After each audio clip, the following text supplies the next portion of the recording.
So, I know these guys are the who of Florida musicians, so I'd be here all night, so I'm going to make it as short as I possibly can.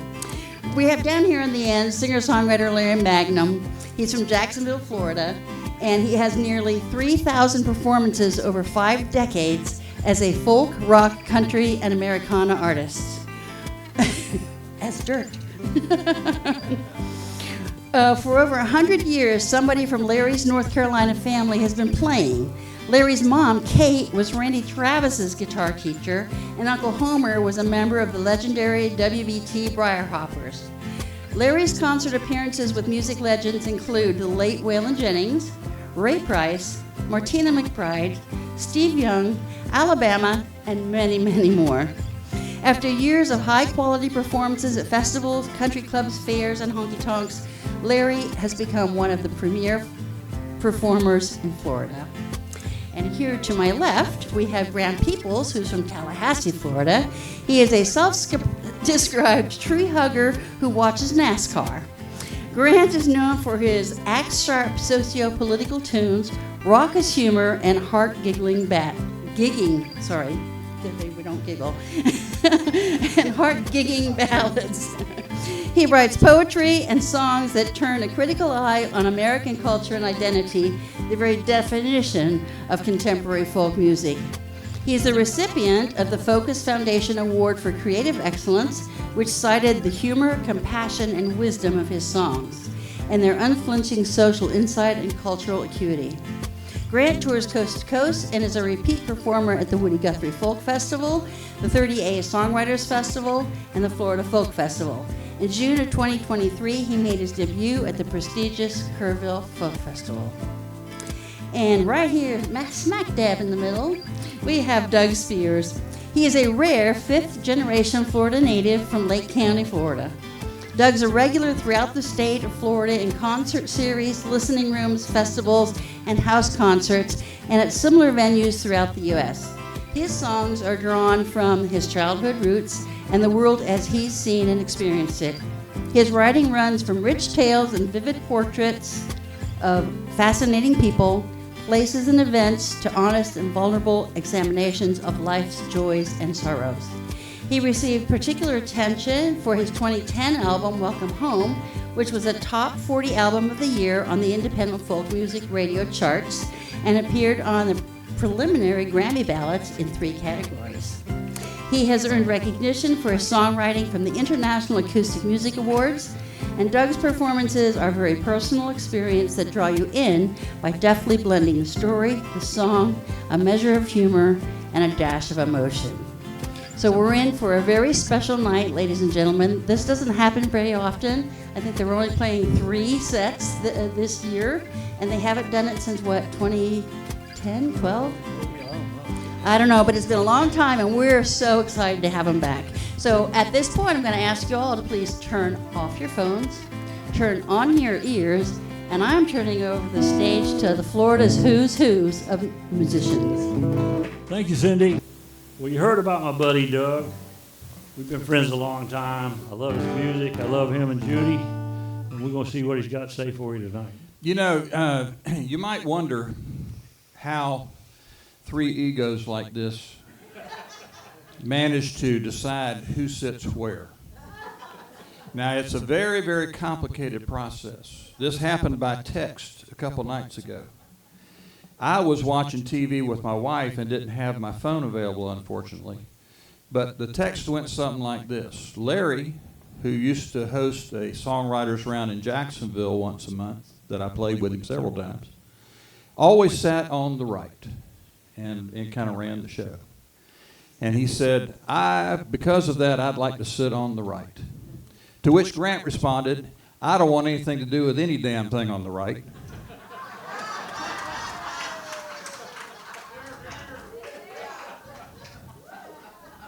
And that was about when I finally picked up my phone and says, well, wait a minute. They said, you're in the middle, bud. That's democracy. You're outvoted. So that's the very complicated process that we go through to decide these things. I will note that we did not all ride here together in the same automobile. No. What, you came in a car? Yeah, you came in a limo, right? Yeah. I've got a new album coming out too, but I'm not going to play a song off that just yet because there's a song that I wrote that's on the Welcome Home album that those of y'all that see me at Alice's house may have heard this before, but every time I'm down in this part of the state, I think about this song. I had a good friend that was one of those guys that knew his way all through the 10,000 islands and the backwaters going into the Everglades from this side. And when I wrote this song, I started writing a song at Kerrville about 20 years ago, and it took me a little bit to figure out that it was about here. But I always think about Gene Stewart when I sing this song. It's called On the Other Side.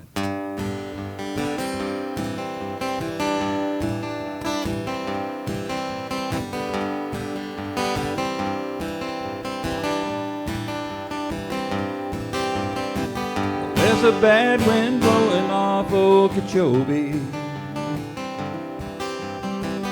He's seen lightning in the sky,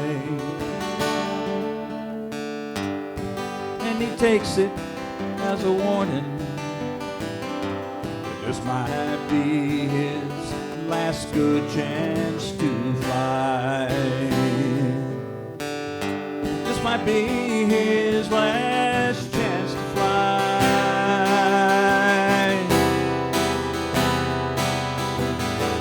Hangs his hat in a shack near Chuckaluskee. Works the charter boats just to pass the time. Had a brush or two with the local sheriff back when he was raising cane and making shine. Well, he used to raise some cane and make some shine.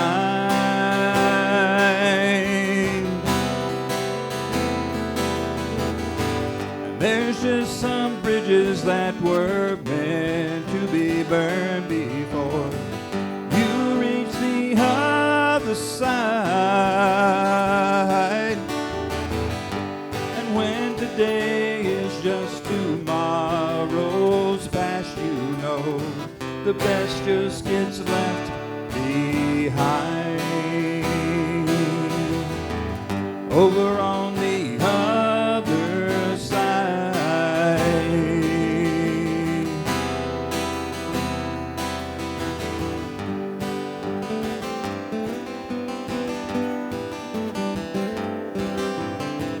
Now he knows those ghosts back in the mangroves and the sawgrass spirits out on the glades. The gator flats keep him in the money, but raw moon shines what's gonna put him down in his grave. Raw moon shine's gonna put him down in his grave.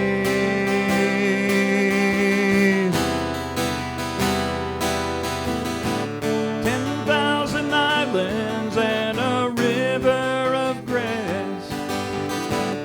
No paradise ever survives at last.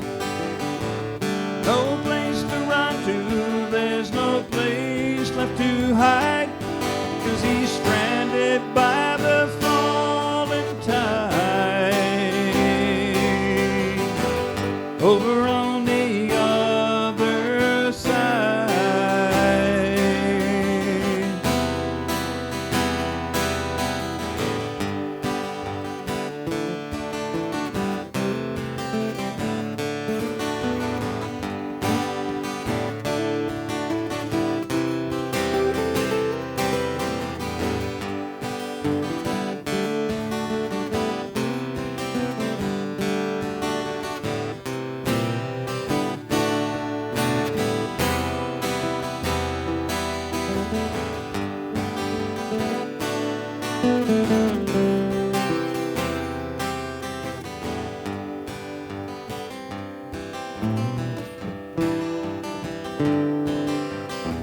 Well, now when he looks out across the river.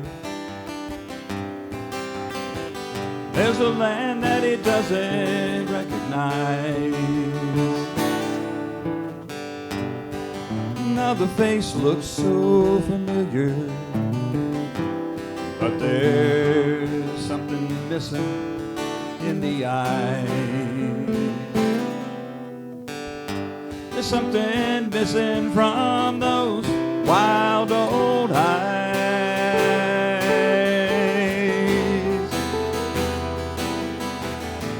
And there's just some bridges that were meant to be burned before you reach the other side. And when today is just tomorrow's past, you know the best just gets left behind.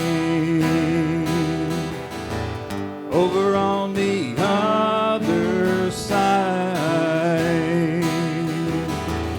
Over on the other side.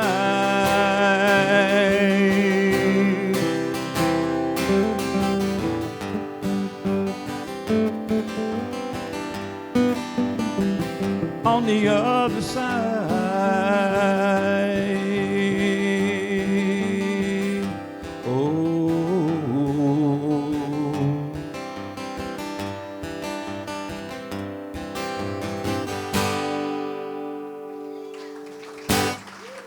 Thank you. And now to hear from not a fifth generation Floridian, but a seventh generation Floridian. I don't brag on that because I used to brag on it, and then I did a little historical research and found out who they were, and so yeah, I don't really. That don't stop me. Yeah. I thank you so much for being here. I'm going to start out tonight. I'm going to play a song that I wrote. I wrote it. I'm a terrible archivist, and my office is a mess. I got shit scattered everywhere. But I have managed everything I write. I put a date on it, which has been helpful to me when I go back. It puts things in context for me. And so I'm gonna play you a song that I wrote in August of 2016. Which was originally called Charlottesville, but I felt like that gave too much away, and I just ended up calling it Pitchforks and Torches.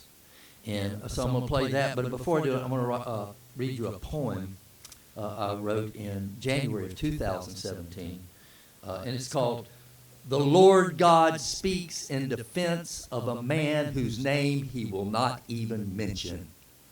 So this is God talking to you here.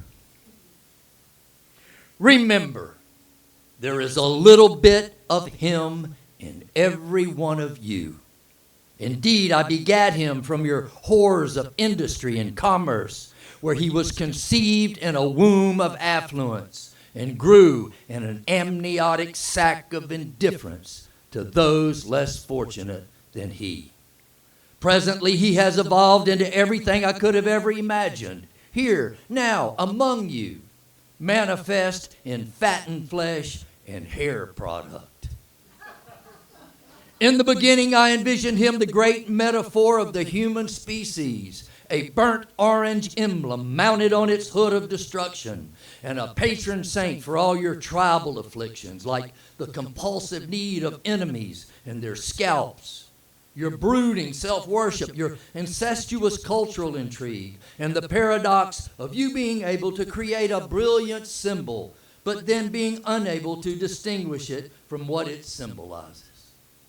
In the print shop, your man sets the type for the counterfeiters of history, and on the battlefield, he is the absent platoon leader of the jingoists and knee-jerkers, sock counters, the masked torturers who now wield your flag. Obsessive, neurotic, fixated, compulsive, irrational, myopic, and sociopathic, I bred him for his bulk, his squint, his contorted lip, and his deformed little hands. And also for his taste, which is found right there in his profane mouth. Embrace him as the Christ that you so covet. He is yours to be your Redeemer as you see fit. I made him in your own image, not mine.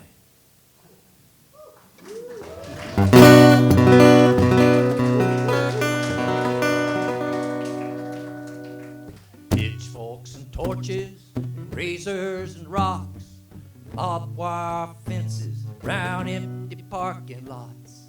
Sirens are screaming in a dark, starless night. People loading their guns and sharpening knives. Take them down, take them down, take them down, let the righteous reign. Take them down, take them down, now take them down, let the righteous reign.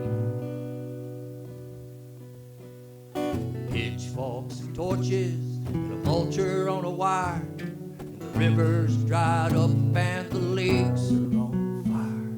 And preachers trump teachers and information wars, kicking up dust and settling scores. Take them down, take them down, take them down, let the righteous reign. Take them down, take them down, now take them down, let the righteous reign.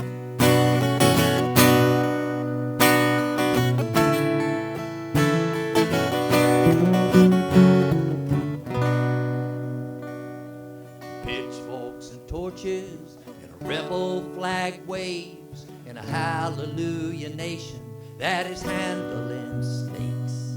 Friends are now foes, and foes are now friends, edging up to the ledge where the ending begins. Take them down, take them down, take them down, let the righteous reign. Take them down, take them down, now take them down, let the righteous reign.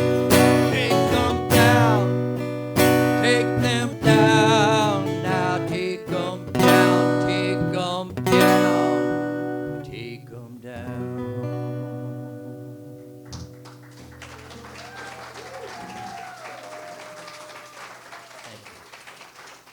Very good, young man. Very good. Songwriting is some sort of mystery. I don't have any understanding of it at all. You can go a long time and not get an idea, and all of a sudden you get a bunch of ideas. Mostly I will pick up the guitar and try to play something else, and all of a sudden you'll find yourself maybe doing a progression you've never done before, and you go, wait, what is that? You know? And that's kind of how this song came about. And the most proud I am of it is because I have a very troubled cousin who's in her 30s, just got out of prison recently. She's had nothing but trouble. And I sent this to her, and she said, she's cried and said, that's about me. I was hoping she would get some recovery out of it. You know what I'm saying?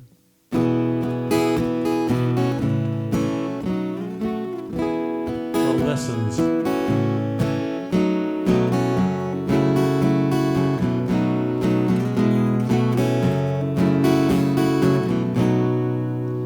Life's too short for you to be unhappy. It's a choice that you make every day. You may feel like the whole world's against you. You must search until you find your way.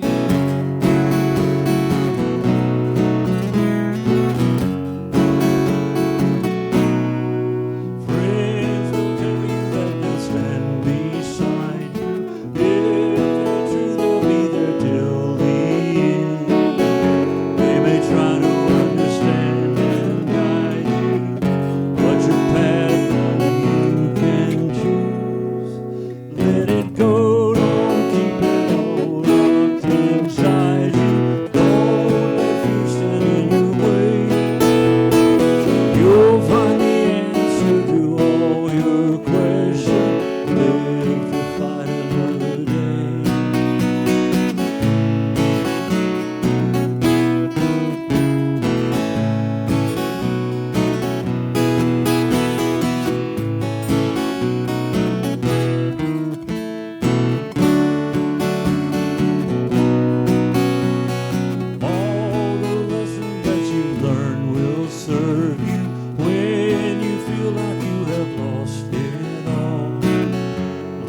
find you when you least expect it, but you'll know when it's your time to fall.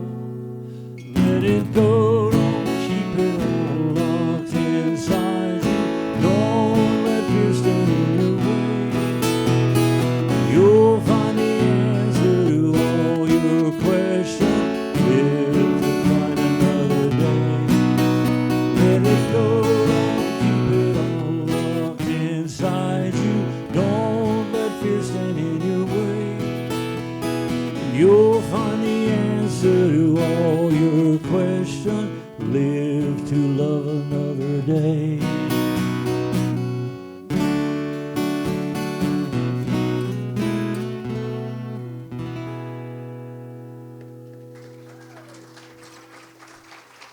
Thank you. And Grant, you think I don't listen to you? I changed the last line. He made me change it. Live to love another day. Oh, I forgot about that. Yeah, that was a good. That was a good. That's a good change. Yeah. Larry's right. Where songs come from, it's a great mystery. Unlike these two guys have got, I think you got, what'd you say, 14 projects that you've done? Yes, I just finished my 14th. Yeah. Larry's got 142. Yeah, the same number as Willie. Yeah. No, I've got 12. Got 12. I'm always writing songs. I write all the time, and you can thank me later that you only hear like 1 out of 100. It takes a lot for me to work through a song and decide that it's one that I'm going to share. So they come from strange places, though. I know right where I was when I started writing this, and for me, songs can be very personal. I'm one of those people, and I bet there's folks, a bunch of us in this room, that you have trouble sometimes expressing your emotions and you cram things down. You avoid things that you don't want to deal with. And this was one of those songs that was just helping me do that. I'm not going to tell you what the song's about because as I played this song for other people, everybody hears a different story in it. And I don't want to disrupt that by imposing my own personal experience in it. But this is called The One Not There.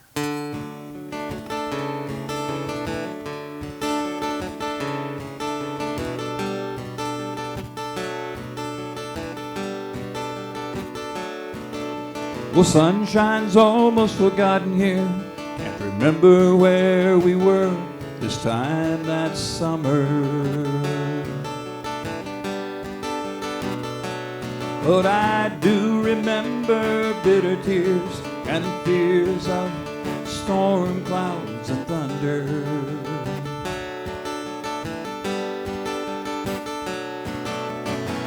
Choices made and bridges burned. Doubt can make you lie awake and wonder. Now in the pictures of your children, do you see the shadow of the one not there? Sometimes I try so hard to listen for a voice that whispers softly like a prayer.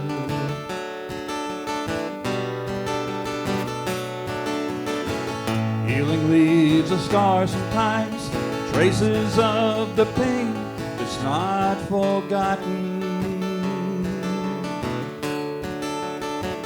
Now they say that the road to hell is paved with good intentions. There's a price to pay for choices that we bear. There's just no going back, no absolution.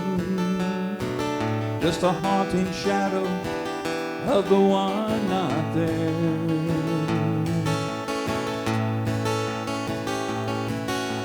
Sometimes in the morning, when the dew lies soft like diamonds in the grass,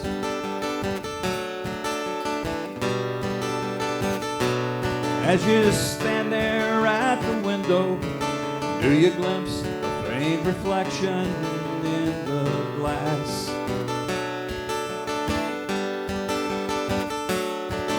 No right to judge and no one to blame. There's no consolation for an aching conscience.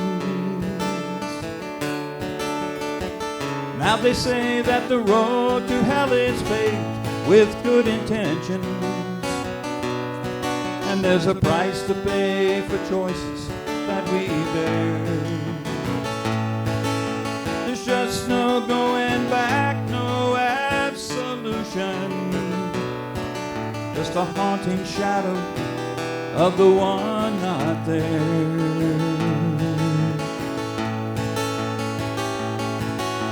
Sunshine's almost forgotten here. Can't remember where we were this time that summer. But I do remember the bitter tears and the fears of storm clouds and thunder.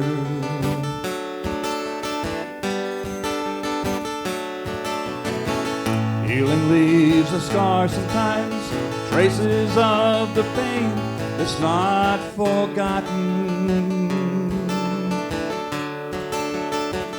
It's not forgotten. Why don't you wonder?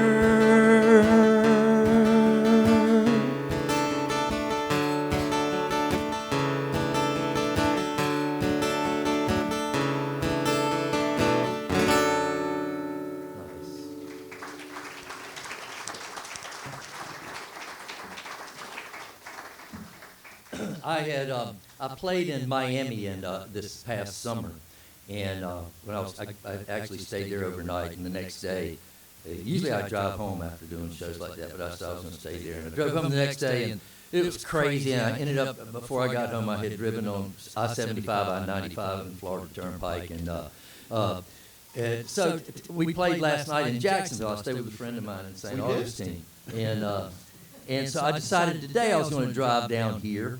That I wasn't going to drive on any interstates, and I actually made it all the way down here without driving on interstates. And I wish I could report to you that that was a better experience. I was talking to a friend of mine. I said it was the difference between going in a hospital and going through in the ER and going in the morgue. That's how I kind of. But anyhow, when I got home from that trip, I wrote a song, and I'm about that. But I'm gonna read you a little poem that was in my new book that came out.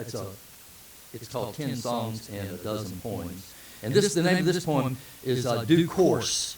It's got a picture of a guy there. I don't tell you who he is, but anybody who wants to come up and you can tell me who he is, I will give you a free CD. And there's a hint of it in the poem. You might even pick it up. This is called Due Course. The Titanic Republic, the great forge of individual freedom, a nation, a city on a hill, the last great hope for man, has hit the iceberg, and you are aboard. How will this calamitous moment define you? Will you rearrange the deck chairs in a semicircle of denial? Surrender your coat to a shivering child? Try to buy or connive your way into a lifeboat? Will you bemoan the tragedy as it unfolds, or just play on with the band?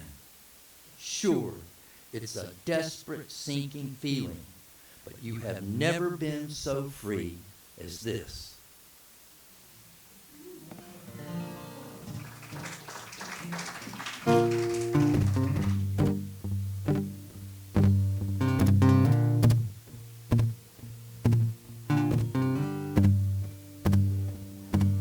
There's a landfill on my left, Atlantic Ocean on my right. The traffic's fast and furious on the Florida Turnpike.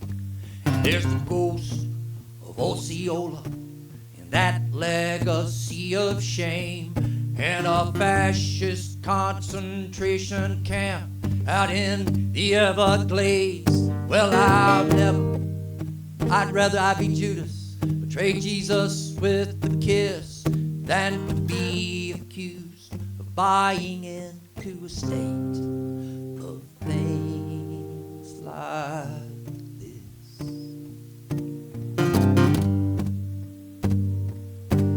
There's roadkill on the shoulder, the ditch is green with slime, and outlet malls and fast food joints where once were oaks and pines. And I'm alligator angry, still overwhelmed by grief and this sense of desperation and my utter disbelief. No, I'd rather I be Judas, betray Jesus with a kiss, than to be accused of buying into a state of things like this. Oh, oh, oh, it's not the heat, it's the humanity. Man, I'm white knuckling this wheel, and I'm driving hard, but I'm not going far, 'cause there's no escaping what I feel.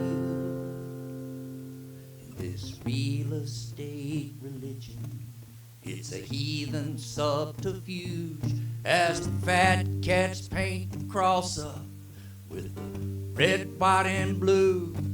In the week of insurrection and a future going blind, now I'm digging down inside of me for a man that wants to fight. 'Cause I'd rather I be Judas, betray Jesus with a kiss, than to be accused of buying into a state of things like this. Oh,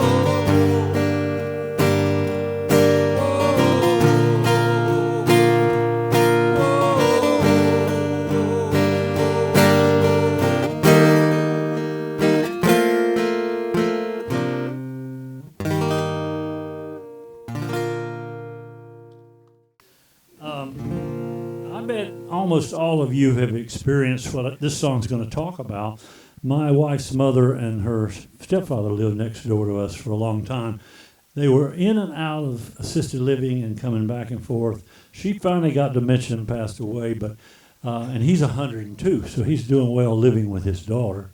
And my wife had to take care of that situation and go over and do all that stuff that you have to do. They had a lady that was helping them. Anyway, this is off my new album that'll be out in a couple of months, and it's called I Don't Want to Leave My Home. Somewhere in B minor. 50 years is a long time to live in the same place, but it all seems so quickly. It was like some kind of race. Now they say that it's time to leave. We're too old to live alone. I know they are trying to help us, but I don't want to leave my home. It's where we raised our children. Their laughter echoes still. The ghosts of all our pets are here. Their spirits seem so real. We don't want to be a burden to our family or our friends. So I guess we'll go where the old folks go, and we won't be back again.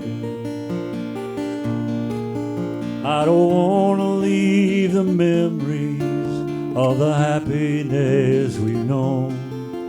I don't want to leave our precious things that have made our house a home. Who will care for this old place after we are gone? I I guess we'll do what we have to do. I don't want to leave my home. There's a moving van in our driveway, so I guess it's time to go to a place where they are trained to care for those who have grown old. We're packing up our memories, at least we're not alone. I guess we'll do what we have to do. I don't want to leave my home. I don't want to leave the memories of the life that we have shared. I don't want to leave our precious things that have made our house a home. Who will care for this old place after we are gone? I know that it's what we have to do. I don't want to leave my home. Yes, we'll do what we have to do. I don't want to leave my home. Thank you.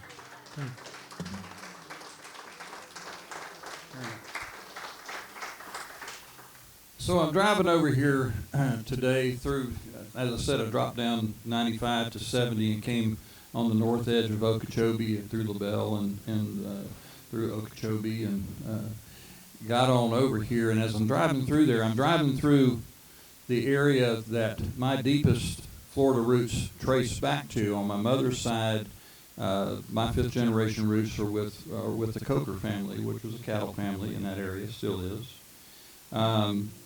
But I have a background in the cattle business, but not from that side of the family. It's from my dad's side. My grandfather was a true Florida cracker cowman. And if you're not from Florida, you may not know that Florida remains. We have the 5 largest calf producing operations still in the U.S. Most of when the other states say, "Well, we have more head of cattle," that's true, but most of those cows came from here. they were born here, and then they went there to get fattened and slaughtered. Is what the deal is. My grandfather, Clyde Spears, was one of those guys, exceptional horseman, could ride a cutting horse all day long and never touch the reins, whip in one hand, rope in the other, and that whip was just an extension. He could reach out and touch you if you weren't doing exactly what he wanted you to do at exactly the moment he wanted it. And my dad grew up, of course, doing that. But he got smart. He said, this is a hard way to live. So he stuck with his studies like Granddaddy wanted him to, and ended up being a veterinarian. Went off to St. Petersburg to practice veterinary medicine. Now, me, the next generation, I certainly was raised with it too. I worked those cows with Granddaddy and with Dad over the years, and I knew for certain, absolute certain, that I had no interest whatsoever of being a cracker cowman, because that is just, you can take any large fortune and turn it into a small fortune in a big hurry with a herd of cows. Not to mention all the work involved in it. Oh man! Right. Oh man! Well, I never had to make a living doing it. I spent a lot of time doing it because that's what grandkids and kids do. They do what their daddies and granddaddies tell them to. But I wasn't ever going to actually undertake it.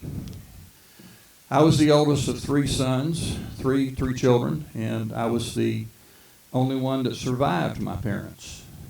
And when my dad passed after my mother passed in 2013, and then he passed in 2019. He left me so much that I'm so grateful for. Tremendous work ethic and a sense of duty and purpose that he instilled in me. But he left me something that I wasn't all that thrilled about, and that was 250 beef cattle that right after he passed began dropping calves. So they were pretty soon about almost 400 beef cattle. And there I was a cracker cowman. For 2.5 years until I could wind it up and parcel up the groups and get them sold off on a reasonable basis. I was doing all that stuff I swore I never would do. Now, I have heard folks that have come down and bought themselves 10, 15, 20 acres. And in order to maintain their agricultural exemption, they say, I'm just going to get me a couple cows. Because, you just put them out there, they just eat the grass, ain't nothing to it. You borrow a bull and you can get to sell a calf every year or so. I got news for you. There is nothing on God's green earth dumber than a cow. They're aggravating. They will get in any kind of mess that you can possibly imagine, and some that you can't. I have great, great, great respect and deference to people that believe that harvesting animals is wrong, that pursue a animal rights agenda, and that follow a vegetarian or vegan lifestyle. I respect that wholeheartedly. But I'm here to tell you, any of y'all that follow those routines would like to come work cows with me for 2 weeks, I promise you by Friday the second week, you're going to want to kill and eat something. If you want to know what cows are like, this is what a cowman's life really is. This is called the cowman's way. Helps if the guitar is on.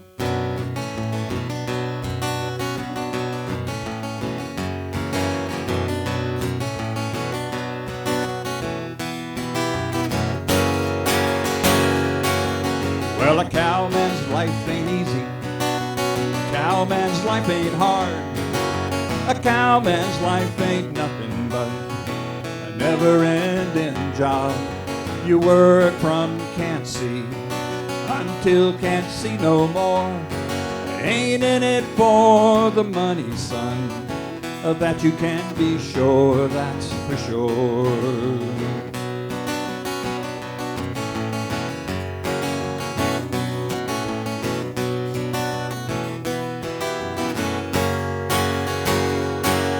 Well, my daddy was a cowman.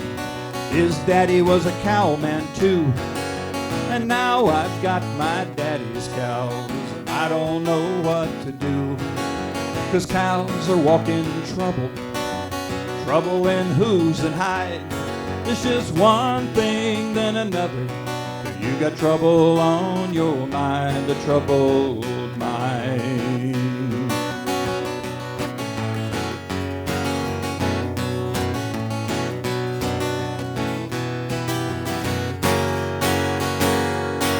Well, if you're looking for that simple life, no worries and carefree, well, you best get you some chicken, son, and save yourself some grief, a cowman's grief.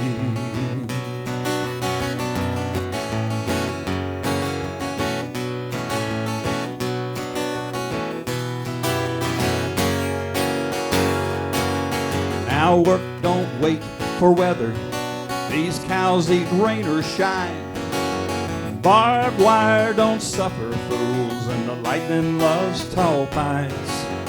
Mend those fences and fix the gates. Make sure that the water flows. How there's always something yet to do. What's next? Heaven knows. Ah, heaven knows.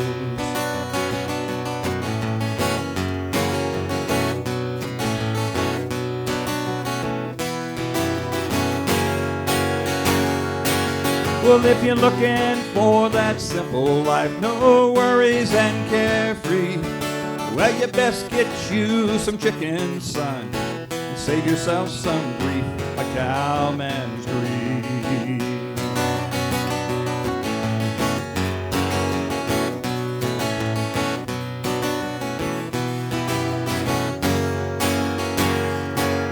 Well, I once knew a cowman.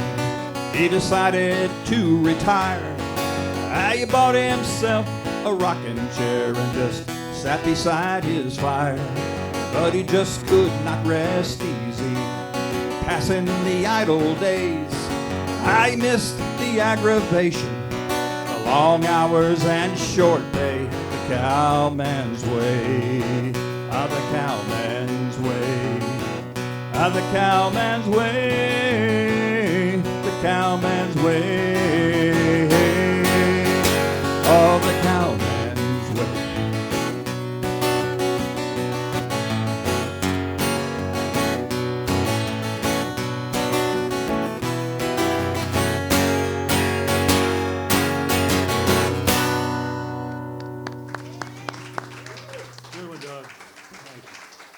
You recorded that. Have you recorded? That's on the new That's record. on the new. I just want to ask, like, do you have like this? Hiya! Yeah, we're gonna put Okay, put a crack in it. Okay, Yeah. good. I just want to make sure. In fact, we're gonna use my granddaddy's whip. Oh wow! As y'all have heard, I do a lot of I do a lot of stuff that doesn't involve a guitar, and I'm going to do my new record has a Me piece too. on I just it. did. My new record has a piece on it, and I'm going to do it. This is all I'm going to do because it's rather long. I'm not going to come from this to a song, and it's not really a poem. It's just what we call a spoken word piece. And it has on the record. It has a Hammond organ playing a minor chord on it the whole time. So, but this is called the ledger, and I just want to remind you what a ledger is. John, tell everybody what a ledger is. Okay, it's in a thing, and so in this sense, it's the ledger is a metaphor of accounting. So just remember that this is called the ledger. You don't need to live under Vladimir Putin to recognize the stink of tyranny wafting out of the Oval Office. You don't need a PhD in kleptocracy to know what looting with an American flag pin on a suit lapel looks like. And you don't need to be a criminologist to know that our entire government is now operating like a mafia syndicate. No, just follow the boots, the bans, the buzzwords, the book burnings, and the body bags. What we're watching isn't chaos, it's choreography. A state-sponsored smash and grab with a patriotism decal slapped on the window. This regime isn't some dumb accident. It's a reprint of the Russian repression playbook with the serial numbers filed off and a Bible quote taped to the cover.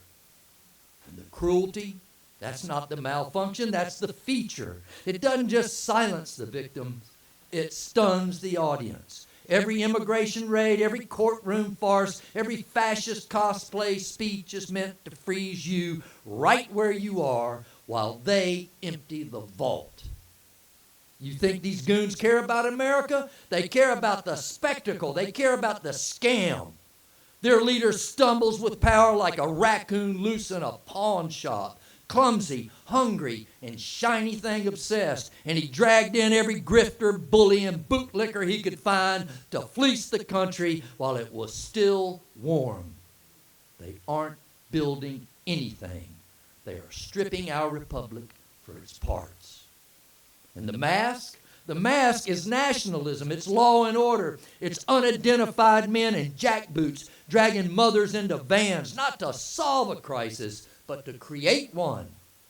Because when you're scared, you're silent. And when you're grieving, you're not organizing. And when you're too busy just surviving, you stop dreaming of justice. That is the point. That has always been the point. This isn't about immigration. It's about domination. It's about them making sure you know your place in their America. They want you afraid, obedient, impotent, disillusioned, and alone. But history ultimately laughs at cowards like these. The shock will fade and fear will calcify, and that's when rage sharpens into action. These bastards want silence? Give them hell. They want surrender? Give them solidarity. They want your despair? Give them defiance. Say what's wrong. Point to it. Name it. Stand in front of the bus. Don't let them launder oppression with euphemism. They're not enforcing any law. They're disappearing neighbors. They're not protecting borders. They are carving up the soul of our democracy and selling the scraps to the highest bidder. And through it all, through every lie and betrayal, every flashbang, every condescending news anchor telling us to calm down, we must remember why it is we fight. We fight for every person that's been brutalized or erased during our nation's history. We fight for the freedom riders, the fire hosed, and the lynched, those who bled on bridges, the dispossessed and the disenfranchised, those stuffed into prisons without due process. And we fight because the ghosts of those who stood against fascism the first time are watching us now to see if we learned anything from their struggle. We don't fight because we're optimists. We fight because we are alive, God damn it. Because history is right here, right now, and this time it is our names that are on the ledger. And each of us needs to make sure our name is carved on the correct side of it.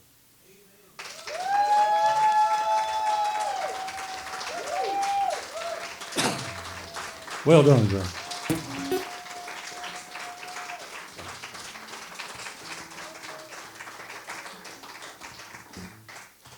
Well, I want to keep the mood that Grant has set here in this serious mood. I want to keep that going. I want to do a song for you about a woman I dreamed about named Margarita. And I need your help on this. And when I get to the chorus, I'm going to say, "Hey, Margarita," a number of times. When I do that, if you would yell, "Margarita," it would make it so much fun. You ready? Fortunately, I don't remember anything else that happened in the dream. At least that's what I tell my wife. I was drinking alone in a border town. Might have had one too many. She blew in like a Texas wind. I got a weakness for beautiful women.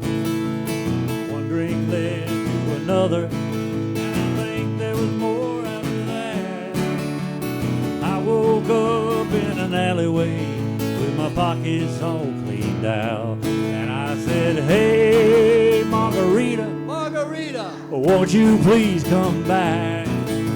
Now, I don't care about the money you stole or my brand new Stetson hat.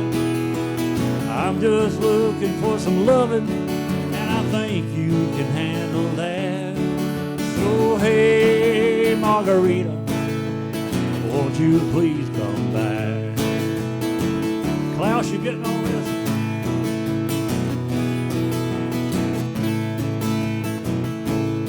Well, I found my way back to the bar room where all my trouble began. They acted like they'd never seen me, but I knew that I'd seen them. I asked them about Margarita.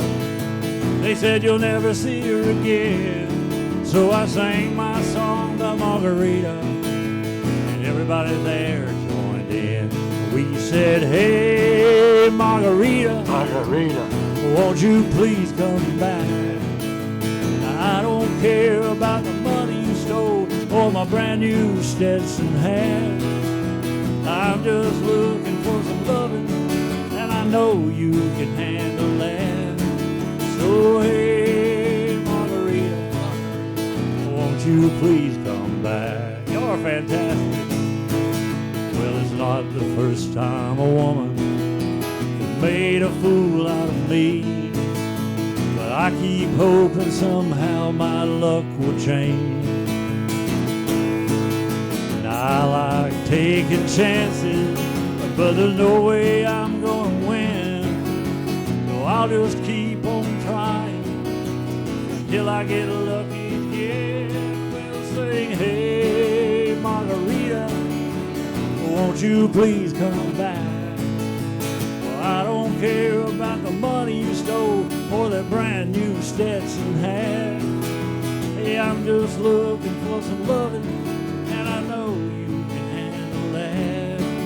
So, hey, Margarita, won't you please come back? Hey, Margarita, won't you please come back?"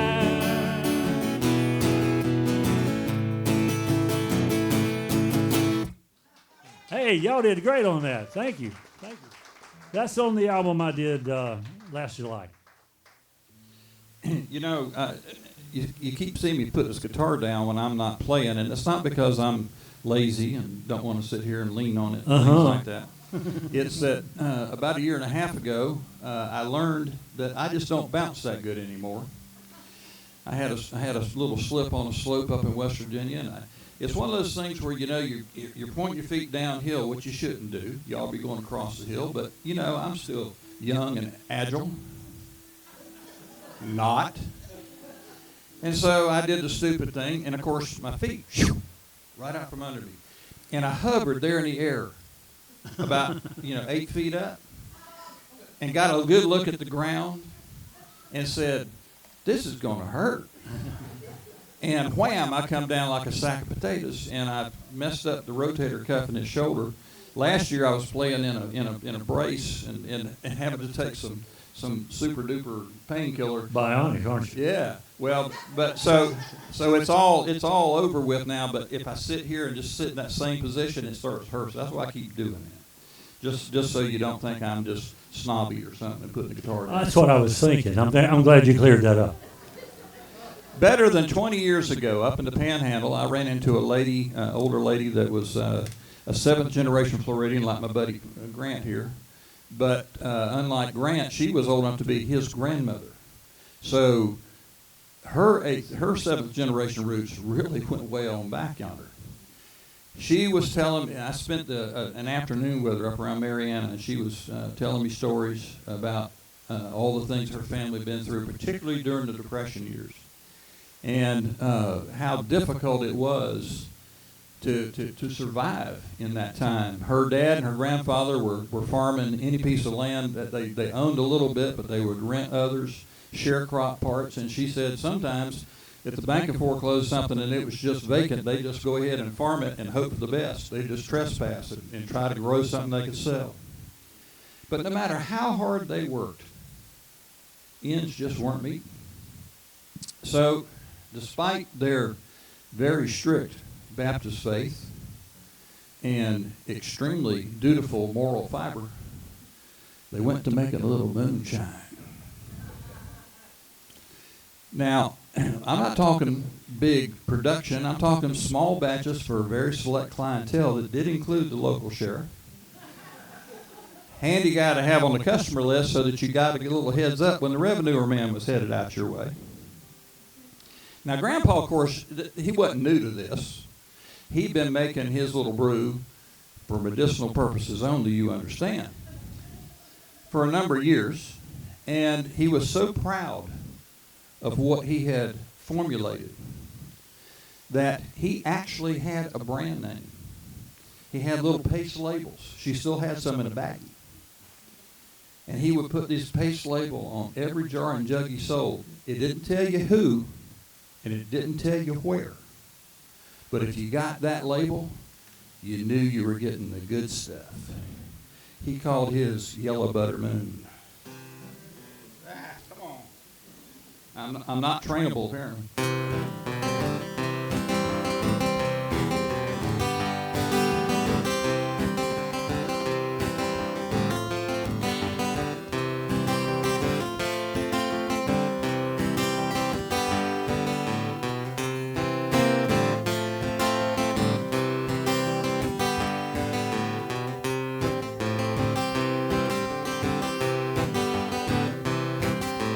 Let's dip back a jug tonight of that yellow butter moon.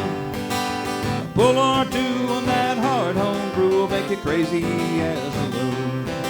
It'll light a fire inside you, make you step to a lively tune. Let's dip back a jug tonight of that yellow butter moon. Yellow butter moon, shine down through me with the light so true. There's love and life in the burn and the bite of that yellow butter moon.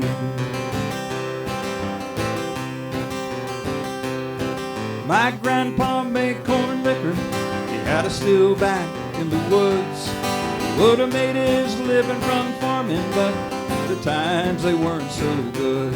'Cause when you're married with 6 children, a lot of hungry mouths to feed, you do anything that you gotta just to give them what they need. Yellow butter moon, shine down through me with the light so true.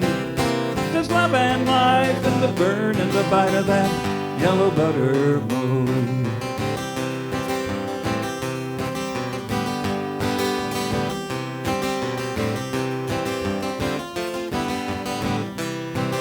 Now the sheriff and his deputies, they loved Grandpa's corn squeeze brew. And thirst came way before duty, if it'd save 'em a jug or two.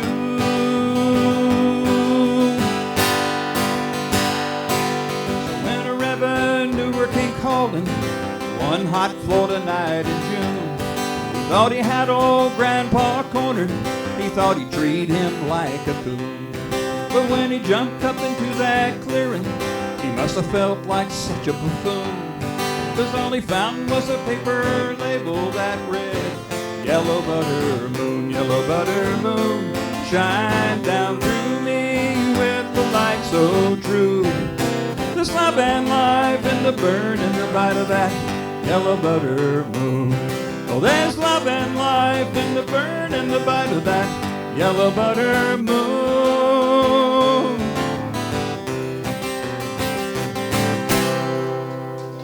Good tune. Good tune.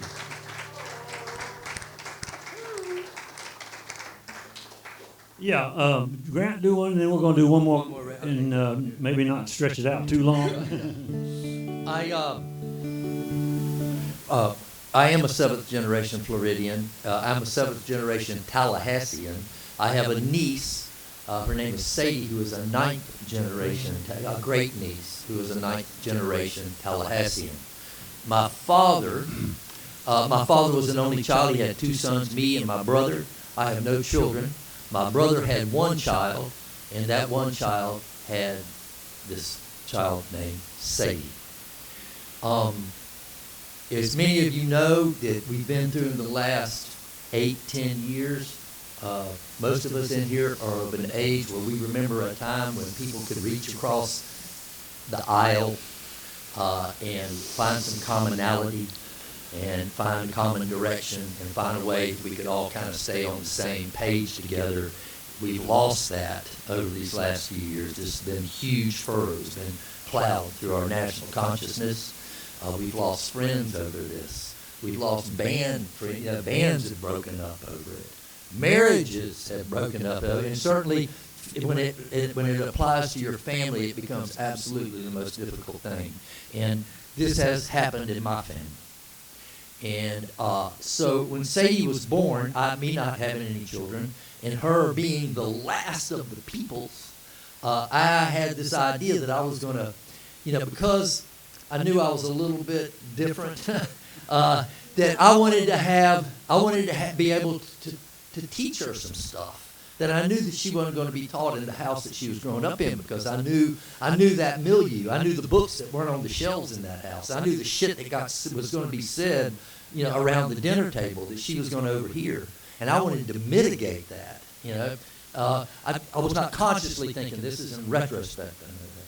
But what happened because of this huge division, she's 10 years old now, I have not been involved in her life at all, even though we live in the same town. And so I had this idea I was going to write her a letter to be given to her, after I was gone and she was of a certain age that she might be able to read it and understand it. And so I started writing the letter, and it just became a song called Dear Sadie.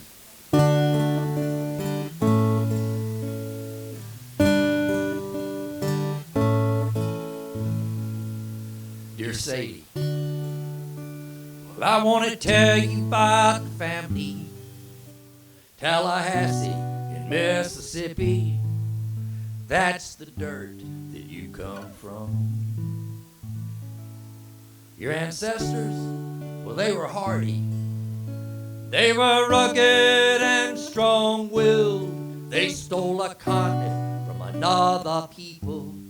And some are plundering it still. Dear Sadie, well, I hate to be the one to tell you that there are traitors in your bloodlines who took up arms against our nation. They attacked the Constitution and had their asses handed to them. Dear Sadie, this is the past we can't forget. aside from birdshed on some monument, being white is fraught with privilege. I hope your eyes are never blinded to this truth. I hope your heart is put to its fullest use, and that you grow up to love others as one should love one's only brother. Dear Sadie,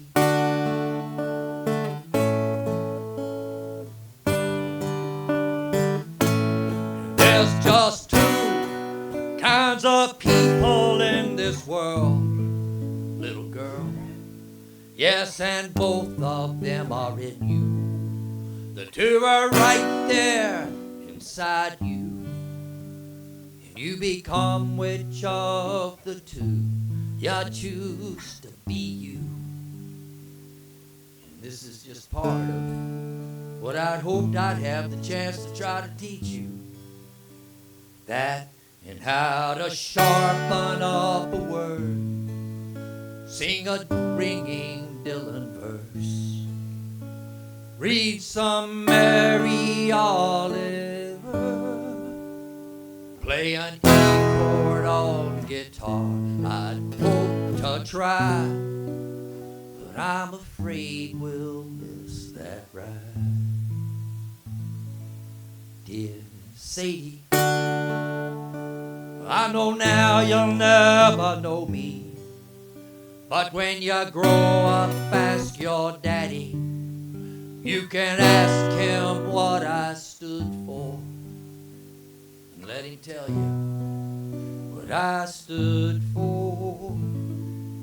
Dear Sadie,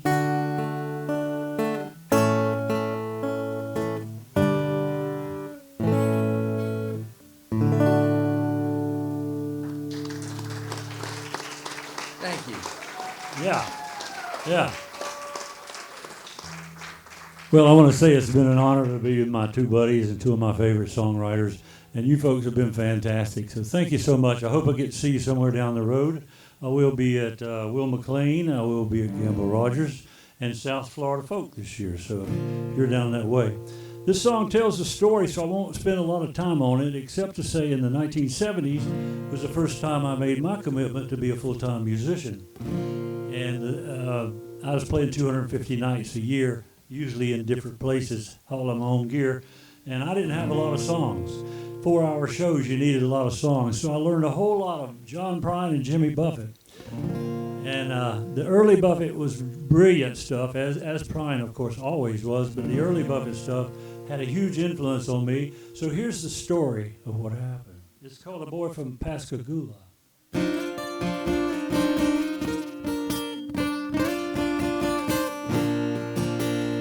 Can't wait for you to hear the recorded version. I was just a kid starting out. I only had a few songs of my own, but I needed to make a living. I had the music in my bones. I guess you could call it lucky. Maybe it was fate. But when I heard that boy from Pascagoula, I knew my music just couldn't wait.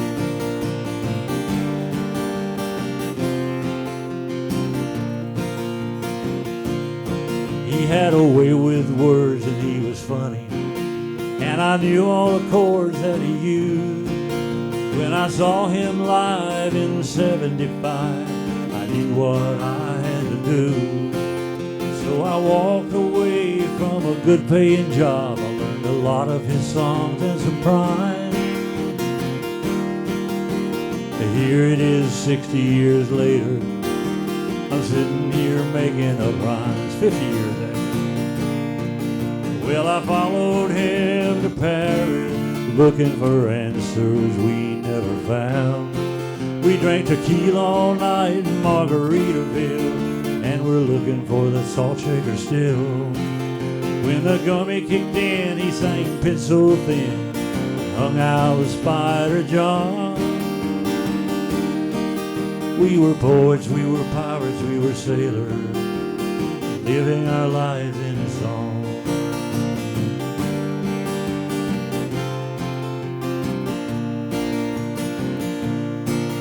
Well, the news came down that he had left us, far too young and far too soon. I never got a chance to thank him, and somehow I think he knew that the dream we shared lasts forever.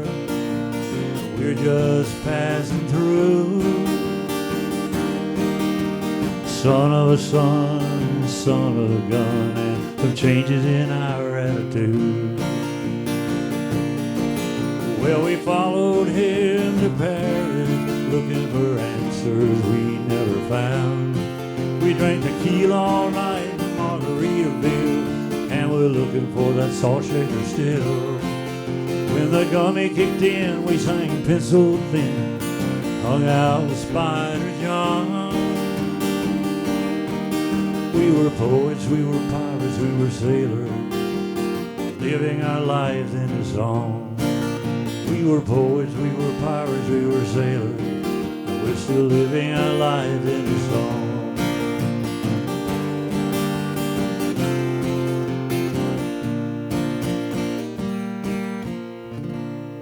Jimmy Butler, thank you. Thank you. Yeah, I mean, can't thank you all enough for being out here tonight and letting us share these tunes with you. Like Larry, I've been doing this an awful long time and traveling around the country doing it. I don't do that much anymore because I'm just too dadgum old for that stuff anymore. But I'm going to keep doing this as long as I can, and particularly when I have the opportunity to play in front of wonderful audiences like y'all. Exactly. I mentioned that I am, I'm a diehard born and bred cracker, and I'll always be a Florida resident. I can't imagine not being a Florida resident. It's just where my roots and my blood lies. But even though I grew up working cows and watermelons and hay and all manner of things that you would think you wouldn't be doing in 100-degree weather, that's what I was doing every summer. You would think a guy that grew up doing that would just love the heat. I do not. I don't know if it's because I've added a lot more insulation than I had when I was younger, or what it was, but at some point I just said, the hell with this. And so now, as soon as the temperature gets just unbearable, which for me is anything over 80, I head to north central West Virginia to Tucker County at the headwaters of the Cheat River. I used to tour through there. I would go up through the Midwest around the Great Lakes and drop down, play a couple shows in Ohio, some house concerts that I did regularly there, and then come across the top of West Virginia and play at the Purple Fiddle in Thomas. And that's just 30 minutes now from where our house is down on the Cheat River, down below. One year I was coming through, I always came through in the summertime, but one year I came through a bit late. I was coming through in late September. And the weather was already turning quite pleasant to me, but chilly to anybody else. And there was a fellow that came out and saw me every time I stopped at the fiddle, and he was there. And before I even got inside, I was unloading out front and taking my stuff in, and he said, "Man, sure I'm glad you're here, because I got to get out of here and get down to my winter range in North Georgia, because it is going to be one serious cold and bitter winter up here this year." Now, I watch AccuWeather 6, and all those meteorologists, when they get all their rain gear out for the hurricane season, look so disappointed when they miss us. And they very rarely know what the hell they're talking about. So I asked him, I said, "John, what makes you so sure that this is going to be such a serious winter?" He said, "Well, the hummingbirds left 2 weeks early." I didn't know they had a calendar, but they do. Those suckers go on a very strict timed routine, and if they vary what they typically do, you better pay attention, because some crap's about to happen. And he was right. That was a horrible, bitter winter. But you don't say something like that to a songwriter and not have something come out of it. So, in fact, these days I tell people that Judy and I, we go to West Virginia for the hummingbird season, because about the time they get there, that's when we go up, and about the time they're leaving, that's when we come back to Florida. And so this song is apropos. This is called When the Hummingbirds Return. Thanks again so much for listening. Please get on our mailing list back there. Thanks so much for being here tonight.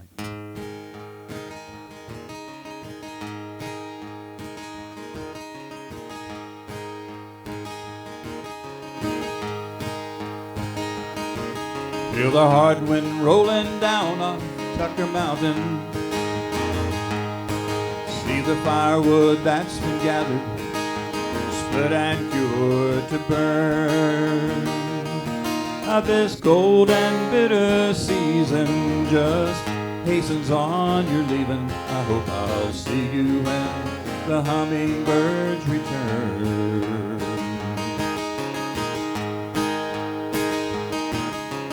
Springtime laces soft here on this valley. Gentle summer breezes seem to satisfy all yearn. But when the river's edge is freezing, it puts you in a mind for leaving. I hope I'll see you when the hummingbirds return.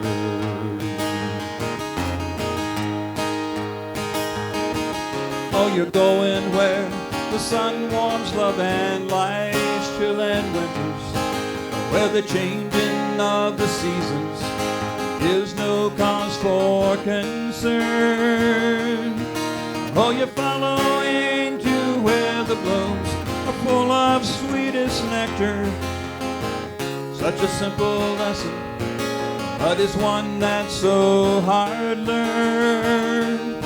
And I'll see you when the hummingbirds return.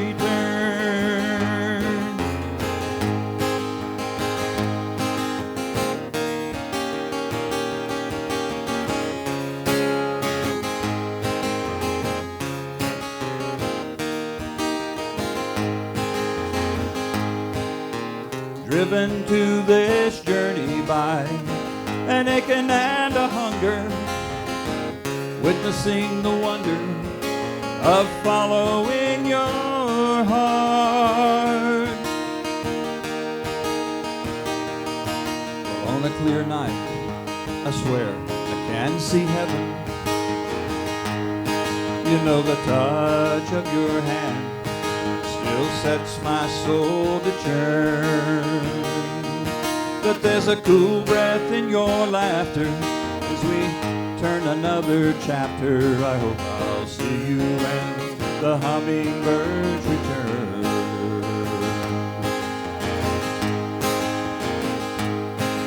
Oh, you're going where the sun warms love and life's chill and winters, oh, where the changing of the seasons is no cause for concern. Oh, you're following to where the blooms are full of sweetest nectar. Such a simple lesson, but it's one that's so hard learned. And I'll see you when the hummingbirds return. I hope I'll see you when the hummingbirds return. Oh.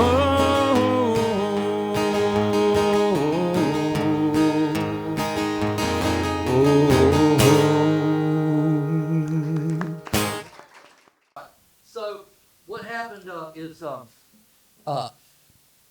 I am still out touring around, and I had a friend named David Olney. He died a few years ago. He was a very famous songwriter, and I was talking to him one night, and I'd gone to a show, and it was not very well attended, and I was like, wow, you know.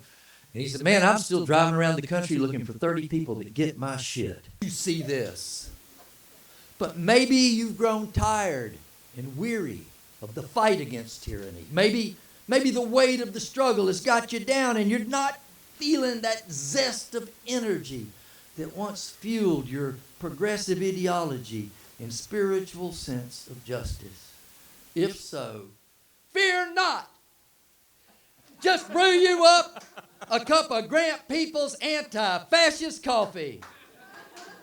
This coffee fights fascism, and it says so right there on the bag.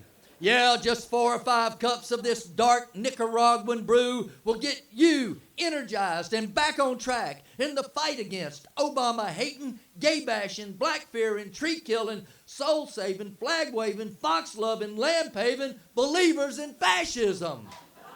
So pick you up a bag of Grant Peeples anti-fascist coffee on sale here tonight and continue in the fight for the ideals and principles upon which this great nation was founded.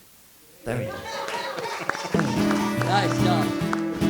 And I bet someday I'll be bionic too. You'll know some of the characters I'm going to mention in here. Old Mincy down in Winter Haven, he's a pretty big deal. He can pick and sing and entertain, and he's hauling oranges still. He blew out his shoulder, they had to fix it twice. We're hoping that the second time we'll finally get it right. All my buddies are bionic. They're so old their bodies just don't work anymore. Yeah, all my buddies are bionic. Well, I bet someday I'll be bionic too. This next fellow is running the songwriter circle with me for about 20 years. Ray Lewis, he's a mountain man from Kingsport, Tennessee. And he loves music so much that he gives it away for free. We thought he was a goner, bad back, bad hip, bad knee. With all his bionic parts, he can outrun you and me. Yeah, all my buddies are bionic. They're so old their bodies just don't work anymore. Yeah, all my buddies are bionic. And I bet someday I'll be bionic too. Old Crawford got a shoulder, Norm he got one too. I'm looking for a kidney, how about you? Thank you. Thank you. Thank you, thank you. All 3 songs I've played are on the album I did in July, and it's called 60 Years Living the Dream. I know I don't look old enough, but I've been playing this thing more than 60 years. Yeah. Yeah. I thought there was more coming there. Whippersnapper? Whippersnapper. Grant made it down here without driving on the interstates, and I'm proud of you, buddy. That's an accomplishment. I didn't accomplish that. I came down 95, but then came across the state on smaller roads, and in fact took me through the counties counties and places that I tracked my deepest Florida roots to. Down in I didn't notice where the limo was. I was sleeping in the back. It was stealth. Yeah. I went through, is it Wachula? I went through there today. Yeah, my grandfather used to run a gas station there. Yeah.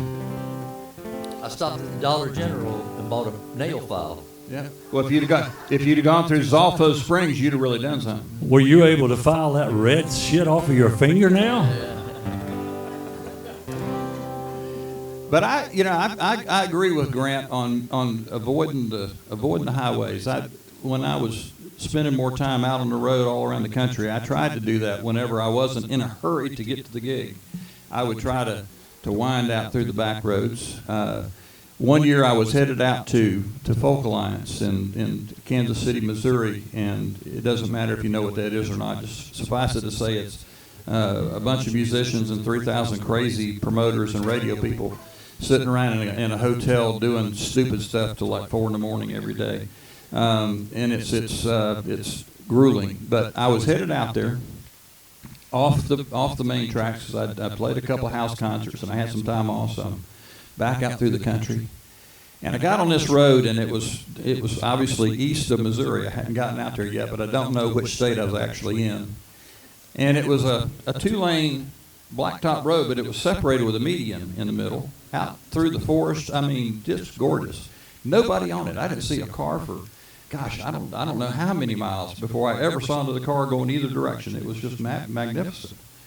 And I'm having a good time. And I kept seeing these hawks of various species diving in the median there and grabbing, mice and snakes. They were hunting in that middle area of the roadway.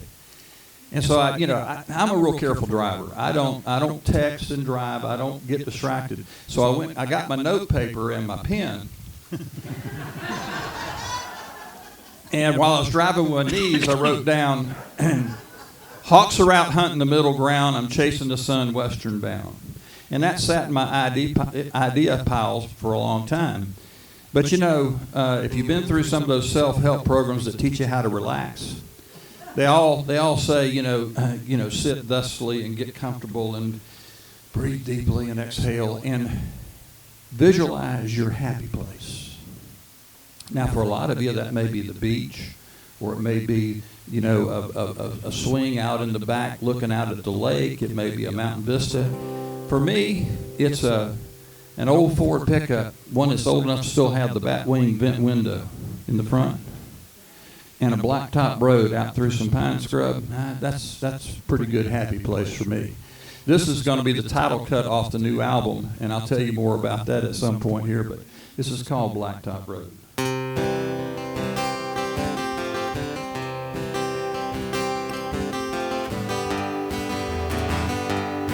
I love an old gray pickup on a blacktop road, where there's nothing borrowed, nothing owed,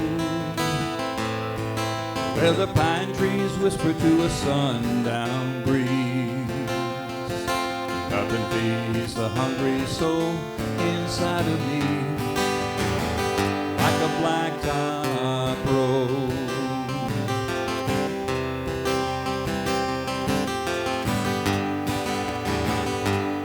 Now there's a cracker farmhouse up ahead. I wanna lay down in that big brass bed and just listen to the crickets and the tree frogs sing. Joy comes from such simple things, like a blacktop road.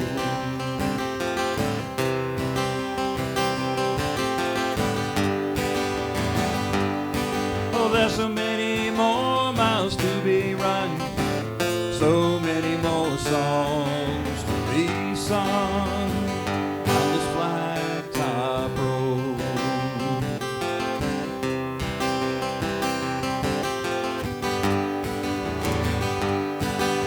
The hawks are out hunting the middle ground. While I chase the sun, I'm western bound. There's so much life out between the lines. If you take the time, you'll see all the signs down this blacktop road.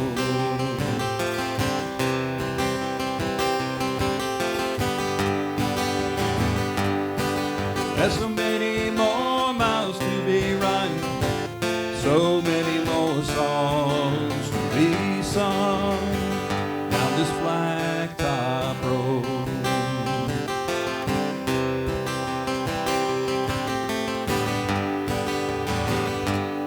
Well, now I ain't been here since I don't know when,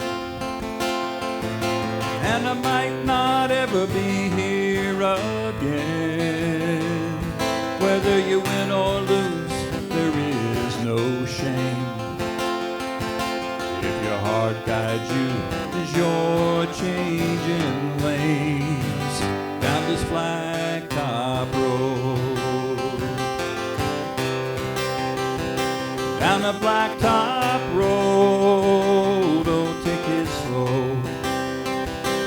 gotta just let go down a blacktop road, down a blacktop road.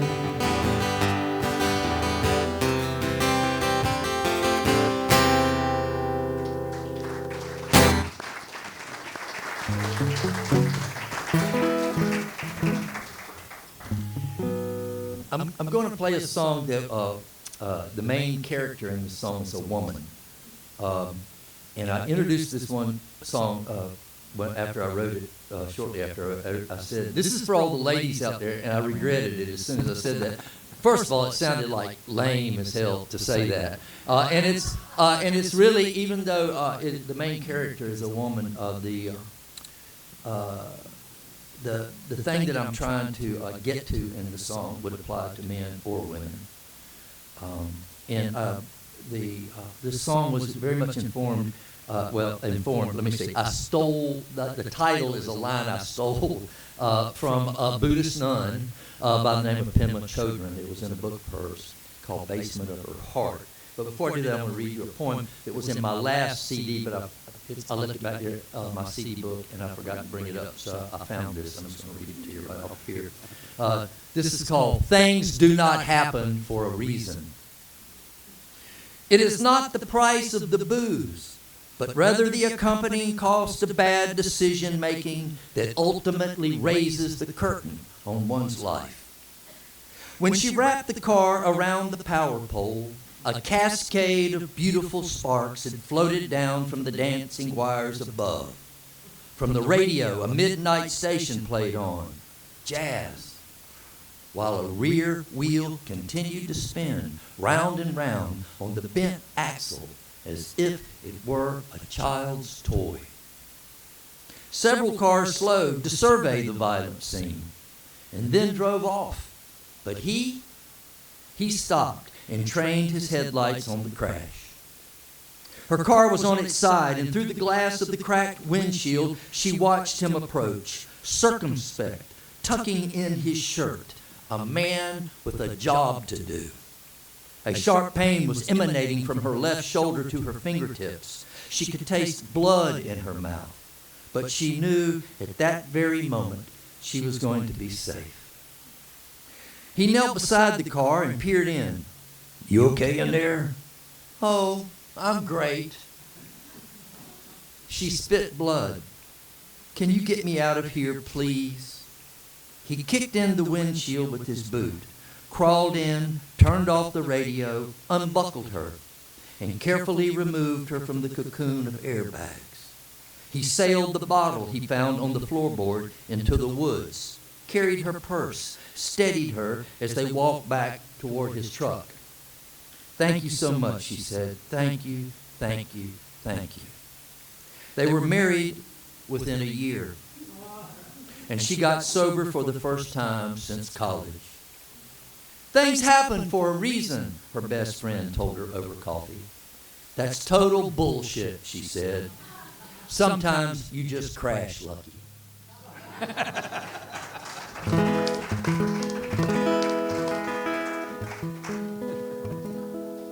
There's a basement in her heart where she keeps a little box, and it holds the name of every man she ever dared to love. Yeah, they're all right there. Every sad and wounded one, even those that drew her blood and left us stranded high and dry. But still she goes down there, down those dark and dangerous stairs, where it can be too much to bear, but still she cannot get enough. Well, it's in the basement of her heart, it's where she keeps that little box. It holds the name of every man she ever dared to love. Well, it gets a little weird when she up and goes down there. It takes all she's got to shut that box and crawl back up those stairs, back to the surface of her life, where she's a mother or a wife, or someone's lover on some night. When she she decides to try again. It's this belief in love that blinds her. So once again we find her, well, she's unafraid, 'cause come what may, she knows that she can go back to the basement of her heart, where she keeps that little box, and it holds the name of every man she ever dared to love.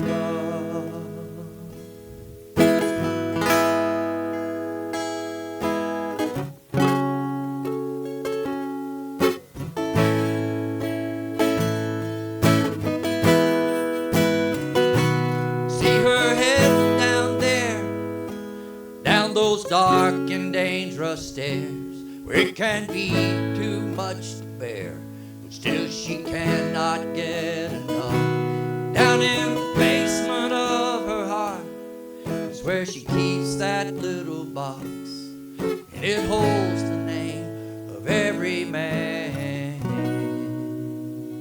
she ever dared to love.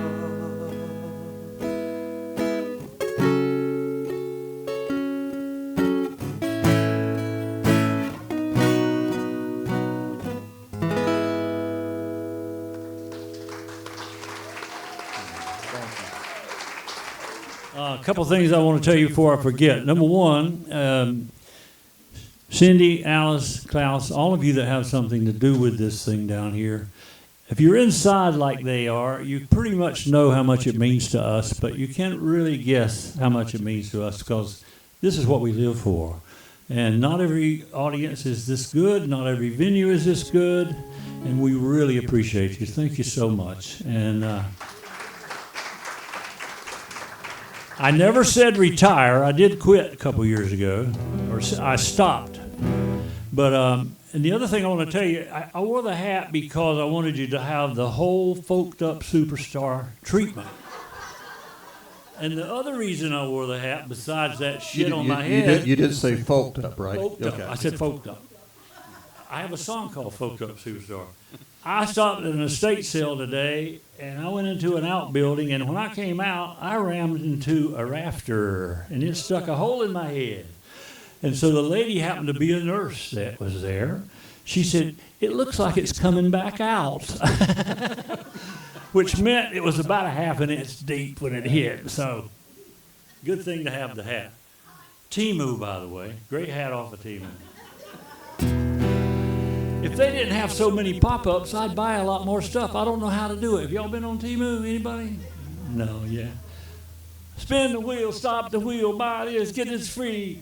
I buy a bunch of free stuff, and the next day I get a bill for $35. I mean, what the hell? On my last album, I had a song that I'm really proud of called Rough Ride. I'm not going to play that for you tonight, but it anticipated what was going to happen last year under current situation.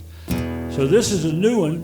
Your first audience has ever heard this song. This is off the new album, and it's called "Which Side Will You Be On?"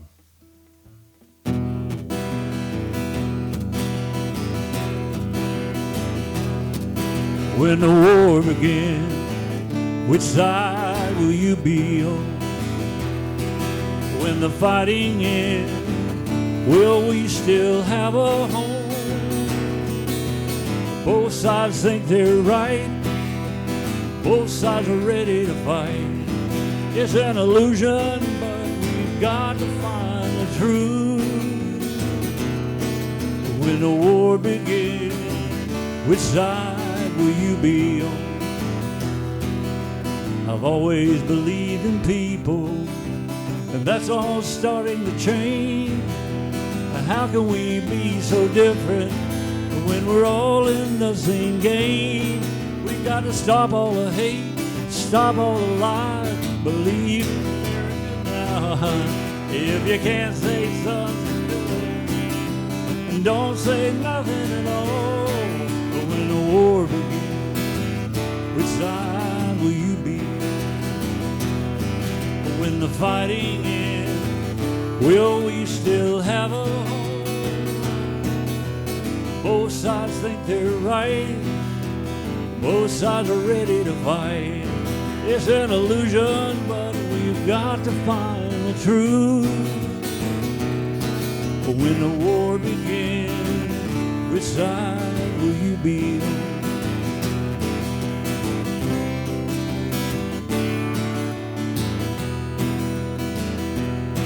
We gotta stop all the hate, stop all the lies. There are no alternative truths.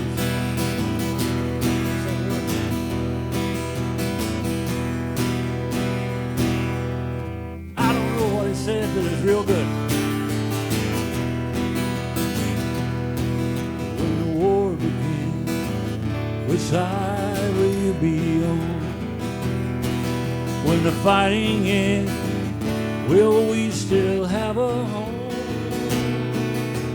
Both sides think they're right. Both sides are ready to fight. It's an illusion. Got to find the truth.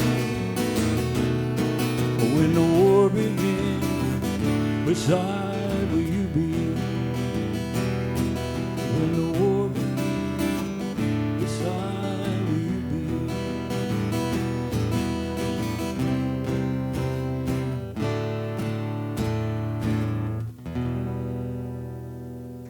Thanks. Thank you. I'm really curious about what those words are that I couldn't think of. But you get the idea. A lot of anxiety, you know? A lot of anxiety. Come on. You know, every once in a while I hit this thing and it sounds like it might be out of tune. I really don't care, but y'all might, so I figure I'd check it. I hope all, you know, one of the things that you certainly experience as you get more, as I say these days, more annual experience. You know, I hope everybody has had the pleasure and the fortune to have a wealth of friends around you. And I can see people here that I know that y'all are, many of you are close friends. I certainly have been blessed with a whole lot of friends. Two of them sitting up here. But people that I've known for virtually my entire life that I've been so close to.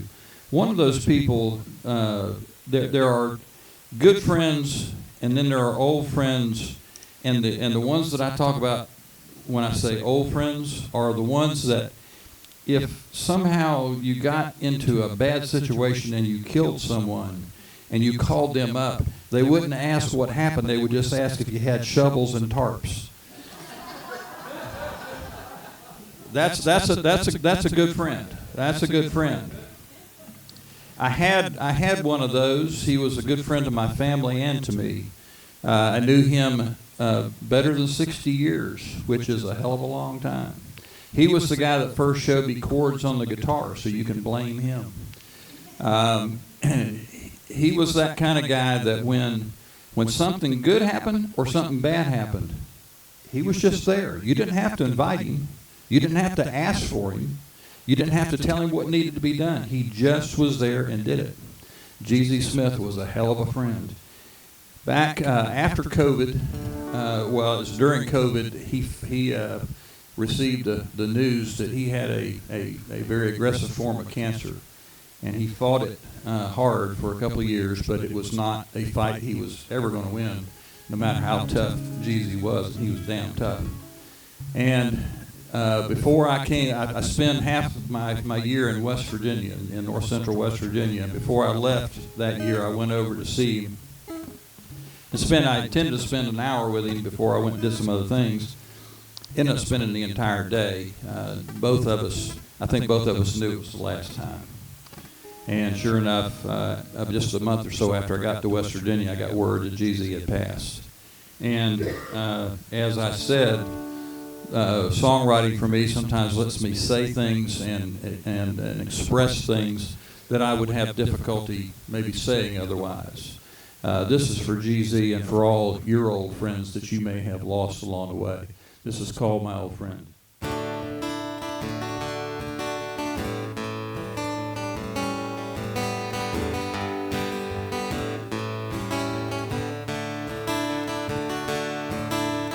I recall the times we laughed when should not. I recall the lies we told any time that we got caught. I recall mistakes we made that we never made again. Lord, I hate to say goodbye, my old friend.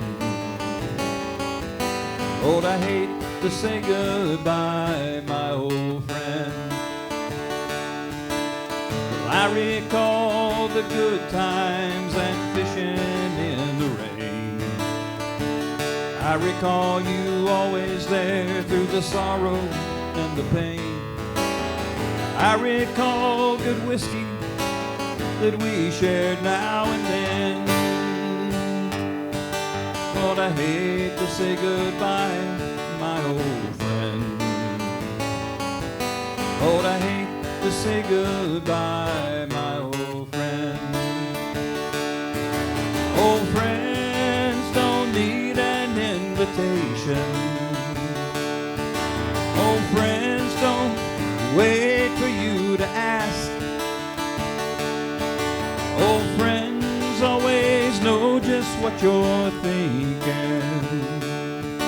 Old friends share so much more than just your past.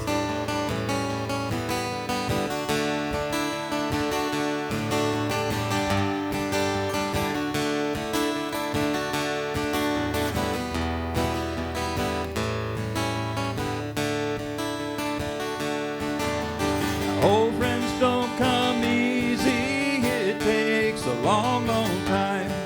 You don't find them in that crowd that hangs around when things are fine. When you're down and dirty and that hill's too steep to climb, it's an old friend that's always there, throwing you a line. Old friends don't need an invitation. Old friends don't wait for you to ask. Old friends always know just what you're thinking. Old friends share so much more than just your past. I recall we played old Lightfoot songs till it made our fingers bleed. I recall you had my back no matter what I'd need. I recall when last we spoke, we both could see the end. Lord, I hate to say goodbye, my old friend. Lord, I hate to say goodbye, my old friend.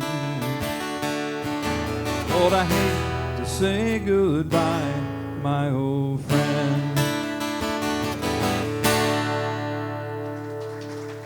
Thank you.